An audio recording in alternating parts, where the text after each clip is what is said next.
Hello everyone, and welcome to part 3 of the Pathway to Love and how to find happily ever after. How to find true love and to find a happy marriage. It's so difficult. We've talked about in our first part the necessary key ingredient of loving ourselves and knowing our worth so that we can properly love other people. And then in the second part, we talked about what love is, because if you don't know what it is, then you can't find it. And in the rest of these, we're going to be talking about more about true love, but also many of the pitfalls and counterfeit loves that are out there. Because even if you do find it, that does not mean, it's not a guarantee that you're going to keep it. Many people lose love, so-called, or they fall out of love, so-called. Many times they fall in love, but it doesn't last. Is it really love then? Or do they not know how to make it work long term? In the remaining videos in this series, we're going to be talking about what it takes to make true love work, why it's wonderful, and how to avoid the pitfalls, the common pitfalls that people fall into of how they lose love.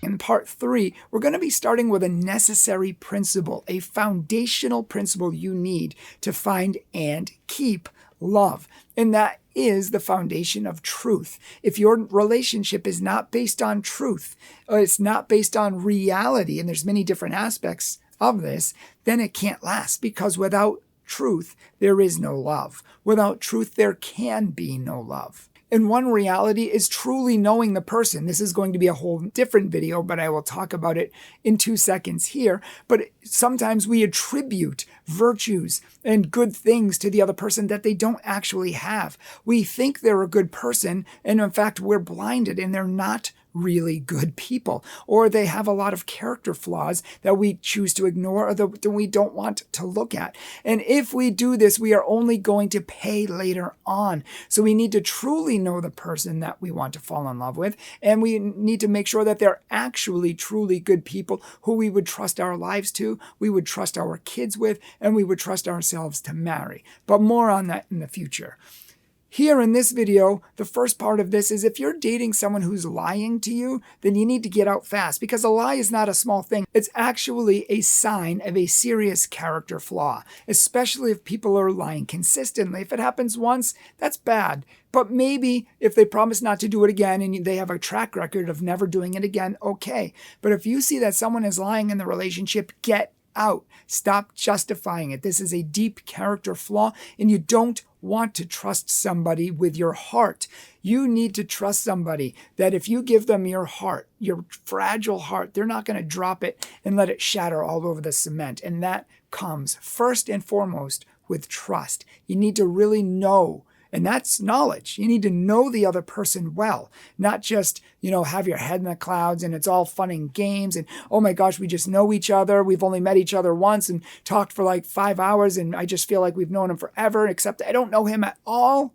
You really need to know the person, and you need to learn to trust the person. And that comes through truth, really revealing who you are, them revealing who they are, and coming to know each other in truth without lies or falsities. And while we might not lie, we might intentionally or not intentionally deceive people in other ways. Way back in the day when I had low self-esteem, I may have had girls who were interested in me, and I wasn't really interested in them, but I really liked the attention, and I really liked talking to them. And so I would play it up, and I would talk to them back, and I would almost act like I'd like them because I loved the give and take. I loved the attention, but I wasn't really interested in them, and it wasn't fair to them. And we should not lead people on if we are not interested, because it's not fair to their hearts. And that alone is being dishonest. I ended up getting in a love triangle with 2 girls, and that did not go well, because it's immature to try to string people along just to boost your own self-esteem. It's wrong, so don't do it. Another aspect of this is sometimes we're not honest with people on dates or in relationships because we fear that if we say something wrong, or if we like something perhaps that they don't like, then they might break up with us. If we say, oh, well, I like this, and they are like, oh, I don't like that. Oh my gosh, I just wounded the relationship. Maybe he won't like me as much. Maybe he's going to dump me. And we get these incredible fears in our mind that lie to us, and so we don't always present ourselves truthfully. Maybe as a Christian, we're talking to an atheist and they tell us, just passing in the conversation, the date's going great. I mean, they're so attractive. We have great chemistry. And all of a sudden they drop the bomb like, oh, I'm an atheist. I don't believe in this God stuff. You didn't even mention that you were religious, but you just ignore that and let that pass. I'm not even going to listen to that because, oh my gosh, this date's going so good. And if I mention I'm religious, they might just dump me. Well, do you want someone like that you have to be dishonest around just to keep? Is that a good, deep, wholesome, honest relationship? No, it's not. And it's not based on a good bedrock foundation of truth. I remember I got into a conversation with a girl and we hit it off, and it was one of those conversations where you talk for like 3 hours, but you feel like it's just 10 minutes. And we had a great conversation, and somewhere along the line, she just drops this bomb like, oh, I hate the Catholic Church. The Catholic Church is this and the Catholic Church is that. She didn't even know I was Catholic. I never mentioned it. She just was venting her anti-religious sentiments, I guess. And this broke my heart. Like literally, I was up here on cloud 9 and it took all the steam out of my sails. I was like, oh. All the wind came out of my sails, and I was just, oh man, this girl's not religious, but wow, I'm really into her. And so I just wanted to ignore that. And I even found myself giving into it again, because this is how low my self-esteem was. I'd be like, oh, I know, the religious people. Yeah, I know. I would just yes her just to let her vent and to not let her know that I felt differently or I thought differently. Again, this is super immature, but people do it all the time. I hear of things where a guy asks a girl out and he's like, hey, would you like to go out for Italian on Sunday? And all of a sudden her heart sinks because she doesn't like Italian, but she swallows and says, yeah, I love Italian. Let's go. Just so she can get a date, because she's afraid if she says she doesn't like Italian, the guy's not going to like her as much. And this is wrong. She's not presenting herself honestly or truthfully, when a much more mature response would be like, you know what, I'm not a huge fan of Italian, but I'd be happy to go there if you'd like, or if you prefer, I love Chinese, if you like Chinese, and you can just offer a different option. Or, you know what, I like Mexican, American bar and grill, or this or that, and give a few different options and let him choose. And I'm sure he will not care. Anyone who dumps you because you don't like Italian is not worth dating. Seriously. It's like the movie Cloudy with a Chance of Meatballs, where the girl and the guy likes the girl, and the girl says, oh, I'm allergic to peanut butter. And he loved peanut butter. And he's like, oh yeah, me too. And later in the movie, she finds out that he's not allergic to peanut butter. She's like, why did you lie to me? And he's like, oh, I don't know. She's like, did you really think that being allergic to peanut butter would make you more attractive? And he's like, maybe. But that's kind of how we think sometimes. The reality is we need to be honest. If you like going to church, say that on your date. If you're religious, don't be afraid to say that. If you want to wait until marriage to have sexual relations, then say that. If you don't want to kiss for a long time because you want to get to know the person, say that. Be honest. Don't hold back these things because you fear that the person's not going to like you as much or are going to dump you.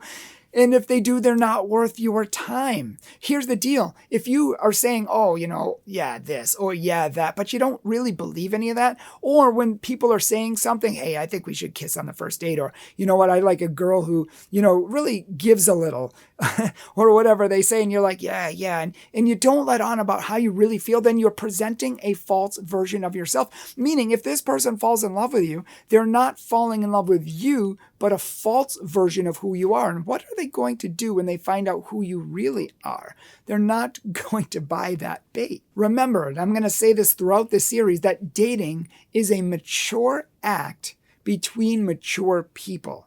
It's a mature act between mature people. So we need to be mature and say what we really mean, to say what we really like, to say what we don't like, to say what's important to us, to say what our values are, and to say what things we aren't for as well. If you can't do this, then it's just going to get you into trouble later on. If you can't say, no, I don't like Chinese food, or I'm religious, or you know what, I don't feel comfortable with talking against the Catholic Church or just religious people in general, if you don't say that, if you don't say, hey, I'm a Catholic, I actually love the Catholic Church and here's why, then this is going to bite you in the back later on. Because if you are compromising in small areas like this, then you are absolutely out of low self-esteem or compromise, going to compromise in bigger areas as well.